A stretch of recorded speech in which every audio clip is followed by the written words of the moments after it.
Hoje eu quero que você abra comigo o 4º capítulo do Evangelho de Lucas. Mas no 4º capítulo do Evangelho de Lucas, começando com o verso 16, lemos estas palavras. E Jesus veio a Nazaré, onde havia sido criado, e como era seu costume, ele entrou na sinagoga no dia de sábado e se levantou para ler, e foi entregue a ele o livro do profeta Isaías. E quando ele abriu o livro, encontrou o lugar onde estava escrito: o Espírito do Senhor está sobre mim, porque ele me ungiu para pregar o evangelho aos pobres. Ele me enviou para curar os quebrantados de coração, pregar a libertação aos cativos, recuperação da vista aos cegos e pôr em liberdade os oprimidos, os que estão feridos, para pregar o ano aceitável do Senhor. E ele fechou o livro, entregou-o novamente ao ministro e se sentou. E os olhos de todos os que foram à sinagoga estavam fixos nele. Este é o discurso de inauguração de Jesus Cristo. Ele tinha acabado de ser batizado por João Batista. Ele tinha sido tentado pelo diabo no deserto. Agora ele volta para sua cidade natal, Nazaré, e diz que, como era seu costume, ele foi à sinagoga. Note que, como era seu costume, ele foi à sinagoga. Agora, a sinagoga foi um começo muito importante, porque espalhou o culto a Deus em muitas partes do mundo antigo. Eles costumavam adorar a Deus lá em cima nas colinas, ou eles adoravam a Deus no templo, onde os sacrifícios eram feitos. Mas agora eles construíram sinagogas para que as pessoas pudessem adorar em qualquer lugar, a qualquer hora. E Jesus foi à sinagoga, e aqui está o que ele disse. Ele disse: aqui está o motivo pelo qual eu vim, pregar o evangelho aos pobres. Ele não se referia apenas aos pobres fisicamente, e há muitas pessoas pobres no Distrito de Colômbia, assim como muitas pessoas ricas, e há muitas pessoas pobres em todo o mundo. Mas a pobreza que vemos aqui não se compara à pobreza que eu vi em lugares como Bangladesh, ou Índia, ou em alguns lugares da África, onde há tanta pobreza. Mas Jesus também estava falando da pobreza espiritual. Você pode ser uma pessoa rica, com bens materiais, com uma grande conta bancária, e ser pobre diante de Deus. E muitos de nós aqui esta noite são pobres diante de Deus. E então ele disse, para curar os corações quebrantados. Quantas pessoas aqui hoje têm corações quebrantados? Você se sente alienado? Você sente que não pertence? Alguns de vocês vieram a Washington em busca de um emprego e ainda não superaram essa solidão. É a você que Jesus vem hoje para falar. Ele tem uma mensagem para você, ou para pregar a libertação aos cativos. Quem é este que pode trazer paz ao coração? A Escritura diz que naquela pequena sinagoga em Nazaré, os olhos de todos, os que estavam no prédio, estavam fixos nele, fixos em Jesus. Eles olharam para ele e viram nele a possibilidade de sua libertação e cura. A Escritura diz em Hebreus 12, considere-o. Vamos fixar nossos olhos em Jesus hoje. Eu quero que você o veja como ele é ensinado nas Escrituras. Primeiro, é o Cristo Criador. A Escritura diz que todas as coisas foram feitas por ele, e sem ele, nada do que foi feito se fez. A Bíblia ensina que Deus se expressa em 3 pessoas: Deus o Pai, Deus o Filho, Deus o Espírito Santo. Deus. E 3 pessoas, difícil de entender. Alguém me perguntou em várias ocasiões para explicar isso. Eu nunca ouvi um teólogo explicar isso de forma adequada. Para minha satisfação, nós aprendemos na Escritura que Deus é um só Deus manifestado em 3 pessoas. Mas a Escritura diz que Jesus criou tudo, o mundo todo. É difícil para nós acreditarmos nisso. Deus criou o homem e a mulher, Adão e Eva, no jardim do Éden, e os colocou em um paraíso perfeito. Você olha para o mundo através de um telescópio, e nos dizem hoje que estimam que existem 8 bilhões de galáxias, e uma média de 10 a 20 bilhões de estrelas. É de deixar a mente perplexa. Nossas mentes não conseguem compreender algo assim. Onde eu moro, na Carolina do Norte, eu vivo na encosta de uma montanha, quase a 4.000 pés de altura, e as estrelas são tão brilhantes. À noite saímos e as observamos. E eu penso em cada uma dessas estrelas. É um planeta no nosso universo. Mas pense em 8 bilhões de outros universos, de modo que as sondas que enviamos a Marte ou a Urano nem começaram a tocar o nosso próprio universo, muito menos esses 8 bilhões de outros. A magnitude de tudo isso? E as Escrituras dizem que Deus fez tudo isso. E então ele não é apenas o Cristo criador, mas também o Cristo compassivo.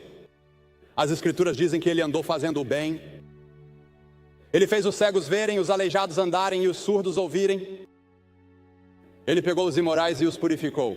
Purificou os leprosos, acalmou as tempestades no mar. Jesus nunca foi solicitado ajuda sem responder. E somos um mundo cheio de problemas, buscando propósito e significado na sua vida, sobre o que é a vida. Por que você está aqui? Qual é o propósito disso? De onde você veio? Para onde você está indo? Você já se fez essas perguntas? A Bíblia diz que Deus te criou para um propósito. Por quê? Porque Deus ama. Deus queria que outras pessoas no universo respondessem a Ele com amor. Fomos criados à imagem de Deus. Em outras palavras, somos pequenos deuses. A imagem de Deus, e Ele te ama. Você é importante para Deus. E se você esquecer tudo o que foi dito esta semana, lembre-se de duas coisas. Você é importante para Deus e Deus te ama. E Deus quer que você ame seu próximo como a si mesmo. Lembre-se dessas coisas. E então há o medo. O carcereiro de Filipos ficou com medo quando o terremoto veio e as paredes da prisão desabaram. E ele achou que as autoridades romanas o matariam por permitir que os prisioneiros escapassem. Mas o apóstolo Paulo, que era um dos prisioneiros, disse: não se machuque, estamos todos aqui. E esse carcereiro caiu tremendo e disse: o que devo fazer para ser salvo? H.J. Wells disse, antes de morrer em Oxford, ele disse: essa é a maior questão do século XX. O que devemos fazer para ser salvos? Porque, ele disse, tenho pouca esperança de que viveremos o século XX como uma raça humana. O que devemos fazer para ser salvos? Paulo deu uma resposta muito simples. Ele não deu uma fórmula matemática científica muito complicada. Ele simplesmente disse, e ele era um dos homens mais brilhantes de sua época. Ele disse, creia no Senhor Jesus Cristo e você será salvo. Essa palavra crer significa compromisso. Eu entrego tudo, o que tenho a Ele. Assim como eu me coloquei sobre esta plataforma, eu confiei meu peso a ela. Eu nunca tinha estado sobre ela antes na minha vida, mas eu acreditava que as pessoas que a construíram estavam comprometidas em fazer uma plataforma que suportasse um homem. E assim eu me entrego a Cristo para meu perdão, para minha salvação, para preencher meu coração vazio, para me dar propósito e significado à minha vida. Então existem doenças espirituais que as pessoas têm. Nicodemos veio a Jesus à noite, e Jesus disse a Nicodemos, um dos homens mais religiosos de sua época: você deve nascer de novo se quiser ver o reino dos céus. Ele disse, você deve... Ele não disse, eu acho que você deveria... Ele disse, você deve... E então a terceira coisa sobre Jesus, ele não era apenas o Cristo criador e o Cristo compassivo, mas também era o Cristo crucificado. Eu me lembro de estar na Irlanda, e nós caminhamos pela rua numa manhã de domingo às 10h30. Onde as bombas estavam explodindo e onde estavam atirando.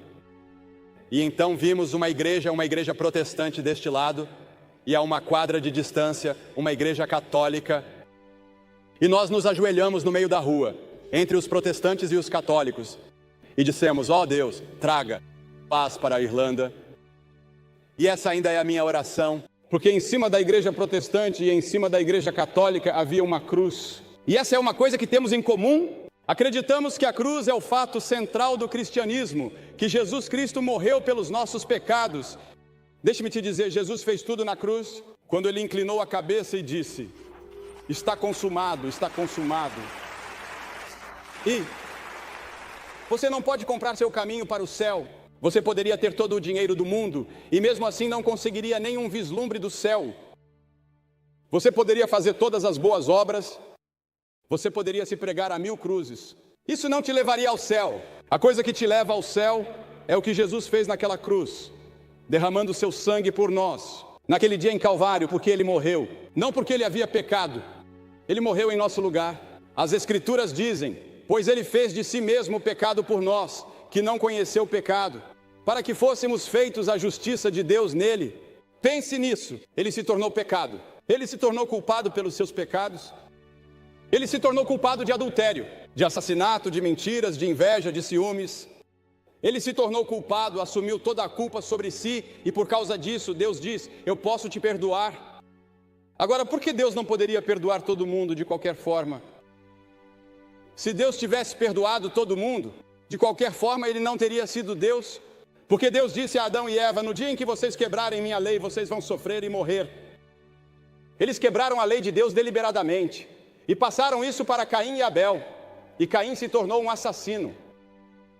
Eles passaram isso de geração em geração até chegar a você e a mim, e todos nós somos culpados. A Bíblia diz que todos pecaram e estão destituídos da glória de Deus, e que o pecado vai nos impedir de entrar no céu. Isso vai nos fazer suportar as dores do inferno. O que podemos fazer? Nada. Foi feito por nós, por Cristo. E Deus amou tanto o mundo que deu seu Filho unigênito naquela cruz por nós. Ele foi crucificado em nosso lugar para que pudéssemos ser feitos a justiça de Deus. Pense que você pode ser tão justo quanto Deus aos olhos de Deus por causa de Cristo. Quão glorioso isso é! A Bíblia diz: aquele que não poupou seu próprio Filho, mas o entregou por todos nós. Por causa da cruz, Deus te oferece hoje o perdão, justificação, como se você nunca tivesse pecado, paz, alegria, uma nova natureza, vida eterna, o Espírito Santo, glória eterna. Tudo isso é seu por causa de Cristo. Jesus Cristo não apenas arriscou sua vida em um mar traiçoeiro para te salvar, Ele morreu na cruz, e você deve ir até a cruz e confessar que pecou e dizer a Deus: sinto muito, estou disposto a mudar meu jeito de viver. Você está disposto a fazer isso? Você não consegue fazer isso sozinho, mas Deus te ajudará se você disser que está disposto. Ele não era apenas o Cristo Criador, o Cristo compassivo, o Cristo crucificado. Ele é o Cristo conquistador. Paulo escreveu: somos mais do que vencedores por meio daquele que nos amou. Sim, Jesus ressuscitou dos mortos. Ele está vivo. Eu não prego um Cristo simplesmente morto. Ele está mesmo vivo agora.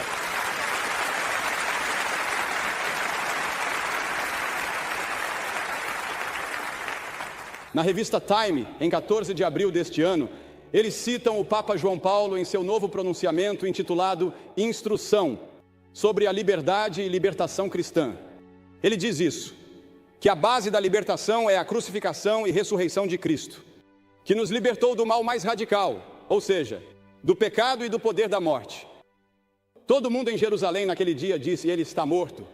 Mas as Escrituras dizem que ele foi sepultado, mas ressuscitou no terceiro dia. E Jesus disse em Apocalipse 1: eu sou aquele que vive e esteve morto, e eis que estou vivo para todo o sempre, e tenho as chaves do inferno e da morte. Pense nisso. Eu tenho as chaves do inferno e da morte. Você nunca precisará enfrentar a morte eterna e o inferno eterno, porque eu tenho as chaves. Eu vim para te libertar. Eu vim para te perdoar. Eu me lembro de uma vez que estive no Tennessee, e o governador do Tennessee naquela época se chamava Frank Clement. Nunca vou esquecer disso. E ele me levou até a prisão para falar com 21 pessoas no corredor da morte. E eu falei com eles e ele falou com eles. E eu perguntei a ele e disse: governador, se você perdoasse um daqueles homens e ele rejeitasse, ainda seria um perdão? E ele disse: não. Ele disse: tivemos um exemplo disso. Isso foi antes do tribunal, há alguns anos, neste estado. Ele disse: se você oferecer um perdão a um homem que está condenado e ele recusar, os tribunais decidiram que a sentença deve ser cumprida. Deus te oferece um perdão hoje, mas você precisa aceitá-lo. Eu vou te pedir para fazer isso hoje, para recebê-lo. Então ele também é o Cristo contemporâneo. A pesquisa mais recente da Gallup sobre os americanos indica que 68% dos americanos professam ter nascido de novo. Eu não sei quantos deles são genuínos, mas eu sei disso. Quem nasce de Deus é alguém que se arrependeu do pecado e confessou Jesus Cristo como Salvador e Senhor. Você já fez isso? Você pode fazer isso hoje, antes de sair daqui, e é sobre isso que esta cruzada se trata. E o último ponto que eu gostaria de fazer é que Ele é o Cristo que está por vir. Jesus disse: eu voltarei. Você conhece alguém que pode resolver os problemas do mundo? Eu vou estar orando o tempo todo em que aqueles homens estiverem se reunindo em Tóquio. Mas eu quero te dizer uma coisa: nenhuma reunião de cúpula jamais resolveu todos os problemas do mundo Eu li hoje no jornal que agora há 40 guerras acontecendo no mundo. E então eu li um pouco mais adiante. E eles disseram que isso não leva em conta muitos mais dos quais eles não falam. Então talvez haja 50 ou 60 guerras acontecendo no mundo hoje. E de certa forma esse novo terrorismo é um novo tipo de guerra. É guerra. A Bíblia ensina que Jesus Cristo é o príncipe da paz. E ele voltará trazendo paz um dia.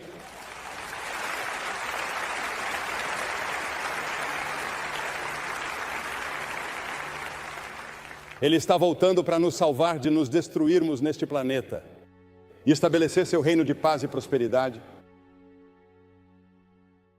Quando Martin Luther King fez aquele discurso dos sonhos aqui no mall, aquele sonho dele, ele citou tantas escrituras, e todas essas escrituras realmente têm a ver com a era do reino, quando Cristo será o governante como Rei dos Reis e Senhor dos Senhores. Alguém disse outro dia, citado na imprensa, que a América precisa desesperadamente de uma filosofia de esperança. Bem, nossa esperança está em Cristo. E você pode, sabe, conhecer a Cristo. Você diz, bem, Billy, o que eu teria que fazer para conhecê-lo? O que Deus requer de mim? Cristo morreu por você. Ele ressuscitou, Ele quer te ajudar. Ele tem os braços abertos para você, para te acolher em seus braços, te amar, te ajudar e te perdoar. Mas você precisa fazer algo. Você deve se arrepender dos seus pecados. E a palavra arrependimento significa mudar. Mudar sua mente sobre ele. Mudar sua mente sobre você mesmo. Isso significa que você está disposto a começar a viver uma nova vida. Você está indo nessa direção e começa a ir em uma nova direção. Agora Deus precisa te ajudar mesmo no arrependimento, porque você não consegue fazer isso sozinho. E então a segunda coisa, você deve recebê-lo pela fé. Pela fé.